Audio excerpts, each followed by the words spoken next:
Beetroot பொரியல் பார்த்தீங்கன்னா, சாம்பார் சாதம், ரசம் சாதம், காரக்குழம்பு இது எல்லாத்துக்குமே ரொம்பவே டேஸ்டியாக இருக்கும்.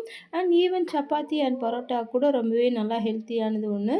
ஸோ இந்த பீட்ரூட் பொரியல் நம்ம ஹெல்த்தியாக வீட்டிலே எப்படி செய்கிறதுன்னு பார்க்கலாமா? இந்த பீட்ரூட் பொரியல் பார்த்திங்கன்னா, குழந்தைங்களுக்கு வந்து நம்ம வீக்லி ஒன்ஸ் ஆர் ட்வைஸ் வந்து கண்டிப்பாக செஞ்சு கொடுக்கணும். அது மட்டும் இல்லாமல் இந்த ப்ரிப்ரேஷனில் வந்து செஞ்சுட்டு நம்ம சாதத்தை வந்து நல்லா மிக்ஸ் பண்ணி காலையில் கொடுத்தோம்னா குழந்தைங்க வந்து மதியானம் லஞ்சுக்கு சாப்பிடுவாங்க. ரொம்பவே டேஸ்டியாக இருக்கும். அண்ட் காரமும் கூட ரொம்ப நான் கம்மியாக தான் போட்டிருக்கேன். அதனால் இந்த பீட்ரூட் பொரியல் எப்படி செய்கிறதுன்னு பார்க்கலாமா? நான் 1/2 kg போல் பீட்ரூட் எடுத்து கட் பண்ணி வச்சுருக்கேன். ஒரு பெரிய வெங்காயத்தை நல்லா பொடிசாக நறுக்கி வச்சுருக்கேன். அண்ட் மசாலாவுக்கு வந்து ஒரே ஒரு தேங்காய் பத்தை, 2 வரமிளகாய், கொஞ்சமாக சீரகம் எடுத்து வச்சுருக்கேன். ஸோ வாங்க எப்படி செய்கிறதுன்னு பார்த்துடலாம். ஒரு பேனில் வந்து நல்லெண்ணெய் ஊற்றி நல்லா ஹீட் பண்ணிவிட்டு ஆயில் நல்லா ஹீட் ஆனதும் கடுகு போட்டு நல்லா பொரிய விட்டுடலாம். இப்போ இந்த கடுகு வந்து நல்லா பொரியிற வரைக்கும் நம்ம வெயிட் பண்ணுவோம். ஸோ இந்த பீட்ரூட் பொரியல் பார்த்திங்கன்னா குழந்தைங்களுக்கு ரொம்ப நல்லது. நம்ம கண்டிப்பாக வந்து இதை சேர்க்கணும். நிறைய பேர் பார்த்திங்கன்னா இந்த காய்கறிலாம் வாங்கி வெட்டுறதுக்கு ரொம்ப சிரமப்பட்டு வாங்காமல் இருக்கிறாங்க. கண்டிப்பாக வாங்கி கொடுங்க குழந்தைங்களுக்கு. ஸோ ஆயில் ஹீட் ஆகி கடுகு நல்லா பொரிஞ்சிடுச்சு. இப்போது ஒரு வெங்காயத்தையும் கருவேப்பிலையும் போட்டு நல்லா வதக்கி விட்டுடலாம். வெங்காயம் சீக்கிரமாக வதங்கிறதுக்காக நான் உப்பு போட்டு நல்லா வதக்கி விட்டுக்கிறேன். ஸோ வெங்காயம் வந்து நல்லா ஓரளவுக்கு கண்ணாடி பதம் வர வரைக்கும் நல்லா வதக்கி விட்டுக்கலாம்.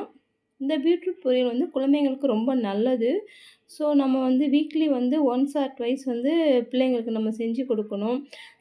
மார்னிங்கே நம்ம வந்து ஏர்லியராக நம்ம கட் பண்ணி வச்சிட்டோம்னா பிள்ளைங்களுக்கு வந்து லஞ்ச் பாக்ஸ் கட்டி கொடுக்கறதுக்கு கொஞ்சம் ஈஸியாக இருக்கும். ஒரு சீக்கிரமாகவே வந்து இந்த பீட்ரூட், கேரட் எல்லாமே குக் பண்ணிவிடும். அதனால் முடிஞ்ச அளவுக்கு நம்ம வந்து இந்த மாதிரி காய்கறிகள்லாம் நம்ம வந்து மார்னிங் லஞ்சுக்கு நம்ம வந்து செய்கிறதுக்கு எடுத்து வச்சுக்கலாம். இப்போ வெங்காயம் நல்லா கண்ணாடி பதம் வந்துடுச்சு.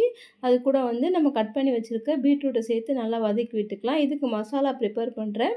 நான் வந்து ஒரு தேங்காய் பத்தை, 2, 3 வரமிளகா, இதில் வந்து கொஞ்சமாக நான் ஜீரகம் சேர்த்துப்பேன். ஸோ இது வந்து நான் எப்பயுமே வந்து தனி மிளகாத்தூள்லாம் போட மாட்டேன்.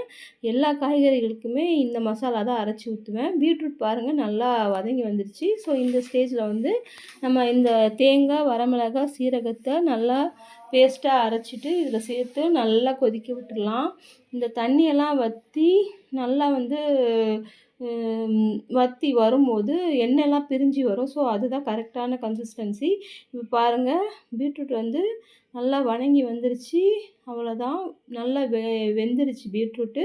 ஸோ இதை வந்து ஒரு பவுலுக்கு ட்ரான்ஸ்ஃபர் பண்ணி வச்சுருக்கேன்.